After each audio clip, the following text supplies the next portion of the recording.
This is the Permission to Write podcast, and I'm your host, Ashley M. Coleman, author of Good Morning Love. Join us each week as writers discuss more than writing. You'll hear from me as well as the occasional guest on craft, publishing, life, and culture. We hope you enjoy the show. All right, so I hope you've been enjoying the guests that we had the last few weeks, but jumping into it today, we're going to talk about this week in publishing. Publishers Weekly says that book sales were up in May, which is always a positive in a volatile book market. We love to hear that the sales are up as authors. The New York Writers Coalition is closing its doors after 22 years of providing free workshops, citing years of struggling to pay bills. It is shattering when these major institutions that support writers go down. And it was just so sad to hear this news about the New York Writers Coalition, which does so much work in regard to diversity, underrepresented writers, etc. But we get it. Fundraising is hard out here in these streets. So please support the organizations that you love, including Permission to Write. Give us some love. Help us out. Make donations. Support our products, our workshops, etc., because some of these institutions are here today and gone tomorrow. And last but not least, the author of the Bridgerton series discusses the change in story for Francesca Bridgerton. So for all the Bridgerton fans, there's a really good article that brings up an interesting thought about adaptations and how closely they should or shouldn't follow the book. So if you are a Bridgertonian, much like myself, you know that there was a little bit of a switch with who we know is going to be an additional love interest for Francesca, from a male character in the book to a woman in the series. But hey, adaptations, they change things in the book. It happens. And so there's a great article. We'll be sure to link to it and tell us what you think. That is a great segue into our Given the Option segment. This is where we option and cast books that who we want to see if the book is actually optioned, which a lot of these books have been optioned, right? But we know that sometimes they'll either make it to the screen or sometimes they don't. But we just like to have a little bit of fun with who we think should be casted for these books in film or TV. So for this week, we're going to do You Made a Fool of Death with Your Beauty. This book is by Akwaeke Emezi, who is just one of my favorite writers. You've probably heard me talk ad nauseum about Akwaeke and their wonderful books. And so to know me is to know how much I fan out about it. And I was not familiar with their work until my debut was marketed with their book, You Made a Fool of Death with Your Beauty. And now I am a full-on groupie for Akwaeke. So I'm reading Little Rock right now, and it's the language for me when it comes to Akwaeke. But in either case, let's cast You Made a Fool of Death with Your Beauty. Okay, so Faye was hella insufferable to me, the main character, but we know that she was fine and black and beautiful with those long braids, right, that were really definitive for her character. And so I'm thinking Jodie Turner-Smith here. I mean, the body deserves its own moment, but she could give me this tortured artist, suffering from the death of her husband 5 years prior to the start of the book. And, it gave me both the daddy and son thinking she could be fine. She's right in the middle there where daddy and son could be, feeling her, digging her. And so that's where I landed for Faye. For her best friend, Joy, Joy is out here dating married women. And she and Faye had a little fling, but decided remaining friends was best in the book. So I have to say that I came across some pics online for DeWanda Wise, and I couldn't top that. She feels really good to me in that role. And so oftentimes if I can't top who I've been seeing buzzing around about being cast in the books, I'm like, yes, let's stick with it. And DeWanda Wise is such an amazing actress. For Nasir, he was this entitled brat, right? And I think after Mia Coupa, Trevante Rhodes could be in need of a bit of a stretch in a role, something outside of the mysterious deranged artist. But I think my pick for this would actually be Daniel Ezra, with a little bit of Damson Idris on the side if we needed an understudy or something. But I really could see Daniel Ezra in this role, and I'm ready to see Daniel as a full-on adult. He's been in the All-American series, of course, playing like, a high schooler and then a college person. But I'm like, let Daniel Ezra step into his like grown man era for a role. I could totally see it for Nasir. And then online, I saw some bids for Morris Chestnut as Aleem. And I'm like, yes, if the Chestnut is the daddy, then we all understand how Faye would have fell for the daddy. But Aleem was giving me much more of an artsy type of vibe. And I just don't really see Morris Chestnut in that way. Maybe it would be a challenge for him as an actor, but I was thinking about someone more like Lance Riddick, who sadly passed away unexpectedly. He just fit the profile of that like slim, dark, mysterious guy to me. However, Djimon Hounsou could totally give me Forget the Sun, It's the Daddy vibes. Okay, so I would say Djimon Hounsou, who, if you're unfamiliar, which I don't know how you would be at this point, from like Amistad was one of the big films, and he's been in a lot of other things too.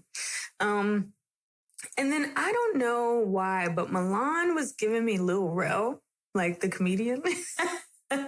Like, kind of like the stocky guy. Like, he is cute. Maybe he's not, but he's definitely funny. And, bringing a little comedy or levity into this type of book might not be a bad thing on screen. So I didn't cast the husband originally in my mind because he was kind of this ancillary character. We know that clearly his life affected Faye so much. However, I could totally see them doing a whole flashback scene, maybe even multiple flashbacks in like a film or TV series. I could see it working for that more so than in a book.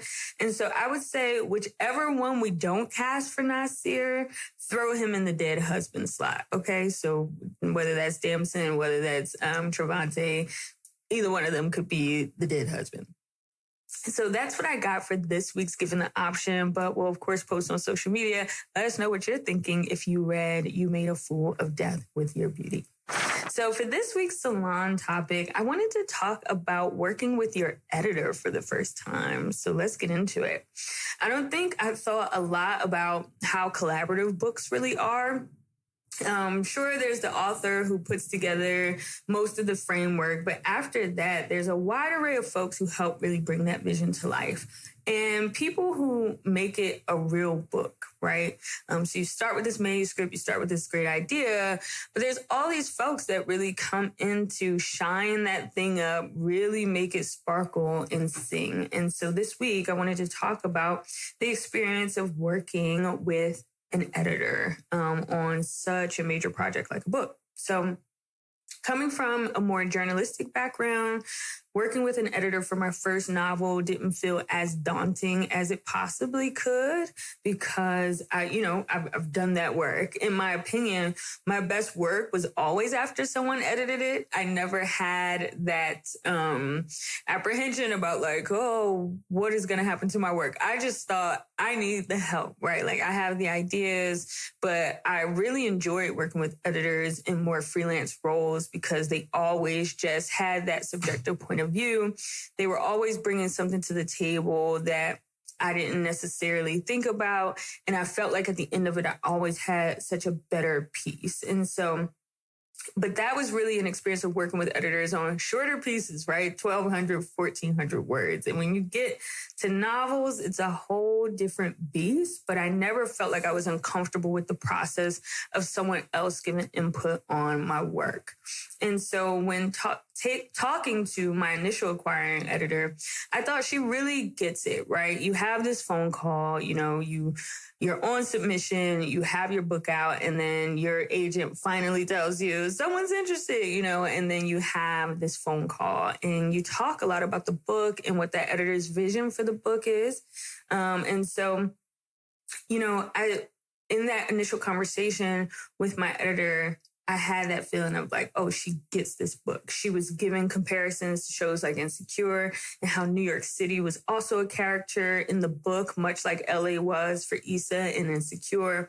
We had such an amazing conversation, and I really felt like, oh, this book is in good hands.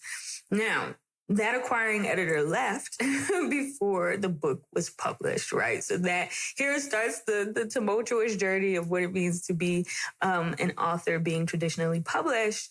But, you know, you get used to that idea, right? Because I also have other friends that are authors whose editors have moved all around, right? It happens. It is a wonderful thing if you can stick with the same editor throughout your career, you know, like Toni Morrison and her editor and how long they worked together, and like all these different authors that get that great privilege of just like really having a career with one editor. But for some of us who are just finding our way, starting out with a different publishing industry right now, you might lose your editor, but it's okay. You know, I am actually on editor 3 at my original publisher. However, when I received my first edit letter, I was like, holy hell, right? Like, how am I supposed to do this? When I was working with this new editor who had come on board, thankfully, she had been a part of that acquiring process, because it's not like one editor reads your book and then gives you an offer.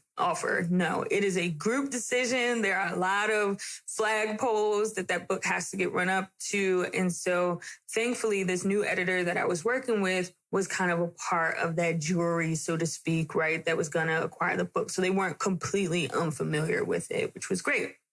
And so getting that first edit letter, again, I was like, how the hell am I supposed to do this, right? Because it was overwhelming, if I'm being honest. This wasn't a few comments on a Google Doc to like do a little bit more research or add a line or pull something else from an interview.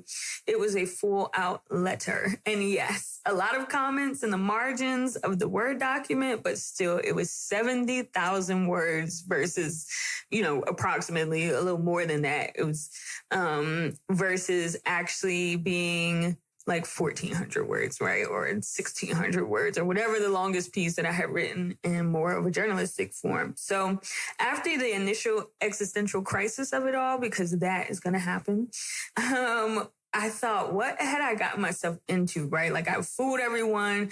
Don't they know I'm this imposter and no one should ever have given me a book deal? I pulled myself together after that, after all those thoughts, because they're normal. So don't think you're strange if you have them.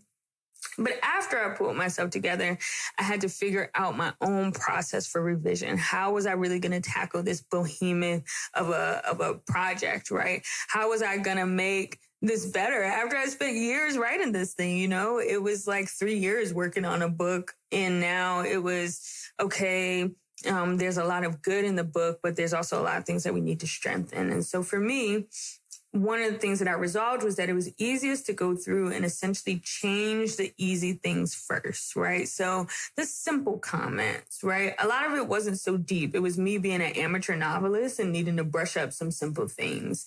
Every note, for example, those are things like using that too much or using the same repetitive words. You know, they were calling out those types of things first. And that was what I kind of tried to go through as the initial part of my revision process. And so every note that required a lot more thought, I saved for later, right? Because I didn't want to get stuck anywhere, because that was only going to send me on more of a spiral. And so once I cleaned up all the too many that's or repeating words, all those simple things, then I took the larger themes and ideas really one by one, right? Now I, feel like I was going through to see what edits really served the book and the story that I was trying to tell. And I think it's important to remember that, like, you are in charge of your own book. There's all these people that, yes, collaboratively helped to make this thing come together. But I also feel like we can't lose sight of the fact that, this is our baby. This is the story we're trying to tell. And we need to make sure that things are in alignment with that. And so when it came to those bigger themes, they were more thoughtful. Sometimes I would read a note and just like leave for the day and think about the note for the rest of the day, and then I would get up the next day and come back to the page and actually start trying to change or rearrange things. That's one of the important parts I feel about like writing and revision in general. It's like we don't give as much credit to the time that we just need to think about things, like let it marinate. When you're writing a story, it's like those people are in your head all day. And yes, you're going through regular life. You are working, you're momming or dadding or, all the things, right? Like all the duties that call us, you're doing all those things. But those characters are really like marinating in your head. Those storylines are marinating in your head. You see something and you're like, oh, I know how I can kind of tie this plot point together, et cetera, et cetera. So I would take those big themes, think about them, marinate on them, and then I would kind of come to the page. And so I feel like it's always important to note that editors are really making suggestions, right? No matter whether you're writing an article or a book, I think that when we start out as writers, when we're really just getting our feet wet in this process of working with an editor, we assume that the editor just knows best, right? And listen, a lot of times they do, right? But not all the time. They don't always know what you intended. But sometimes a note can challenge you to realize that what you put on the page is not what you meant to get across. And so what they can't know is that, right? They can't be in your brain. They can't know exactly what you intended at all times. And so I always talk about how we were working to beef up a second storyline in my debut novel. And my first editor had made a suggestion that I was really trying to incorporate into the story. I was really trying to inject just a little bit more tension into a secondary storyline for the book. And I was working to make that happen, but it just didn't feel natural to the story. Like once I got in it, once I was playing around, like, I feel like drafts are like clay, and once you get into the material and you're kind of like playing around and trying to like move things around. And it was not what I wanted to convey about Carly's father. It was kind of like involving her parents. And I was like, that's not who I'm trying to make this person to be. And so I didn't use it. I didn't use that suggestion, and I came up with something else that felt more in alignment with the story that I was trying to tell. And once I got to my second editor, I explained that and we went with it. We went with what felt right to me, no matter what felt like it could just make the story more juicy or dramatic. I think it's really important to stick to what you really believe about your characters, how you've set them up to be, the arcs and the themes that you're really trying to convey with the book. And so the best thing I learned within the process of making a book was that it's not done until it's done, right? And even then, there'll be things you want to change, right? Even after that thing is on the shelf, you're still looking at it like, oh man, I could have did a little better with that. But I'm always trying to remind myself that this is creativity when I start to get very rigid about not wanting to change anything in a story. And so I've come across that sometimes where we hold on so tight and preciously to our work and we don't want anybody's real feedback about it. But sometimes I think it's really rooted in fear, like fear that we won't be able to come up with something better than what we so masterfully crafted that first time. And so I think that this like big process, this big notion of like revising this long novel was about getting less precious about the work. And I mean, they know how hard it is to like put together so many words and make cohesive stories, right? And so it's just taking your time with that and understanding that it's okay to really move things around, like blow that thing up is what I say, like blow it up, move it around, shift things. I think it's important to get really comfortable with that in revision.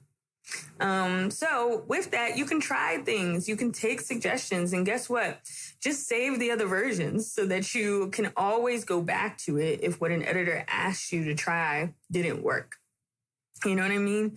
That is how you kind of save yourself, make those backups, right, with how you had it originally, and then get in there, play around with it, mold it. Like we talked about, it's clay, you know, it's sculpture, it's creating a thing, but just save those backups. So working through revisions of my book with my editor gave me like this great confidence that I could do this thing, right? Like when the task felt insurmountable in that edit letter, I showed up to it, not necessarily without complaint, or times when I felt like surely I was incapable, but I did it. And it allowed me to know that the first thing that comes to my head isn't always like the best thing that I have, right? And I can continually work to make the writing better. That is such a fun part of the writing process, is when you have this skeleton of a work, this story idea, and then you can go in, you beef it up, you add all these amazing things to the work. I feel like really puts you in this place of like, almost like being a kid again, you know, and actually having some enjoyment outside of all the stress of what it means to write and will it sell and all those things that come into play a lot later, right? And so I enjoyed working with both of my editors in this process. I tried to be respectful of their time, their talent, and their expertise.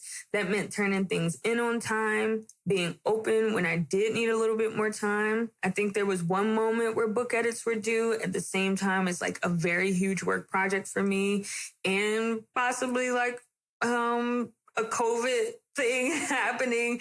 I remember feeling very squeezed and very stressed at a certain point in the process. And so there was crazy times in there where I think I did have to ask for an extension on one of the deadlines. But for the most part, I think I was trying to be really a star author pupil, knowing when to push on certain things and knowing when to ask questions, because there was a lot I didn't understand as a first-time author being traditionally published, and then knowing when to relax, right?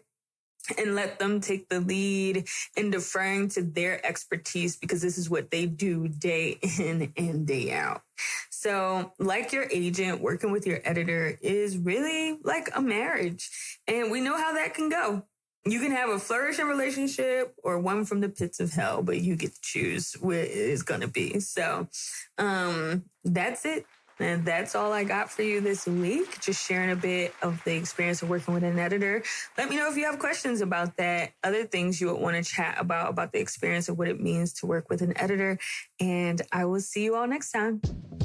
Thank you for listening to the Permission to Write podcast. We hope you enjoyed the show. Plug into our community that works to cultivate and amplify the voices of Black writers and writers of color by visiting permissiontowrite.com. We'll see you next time.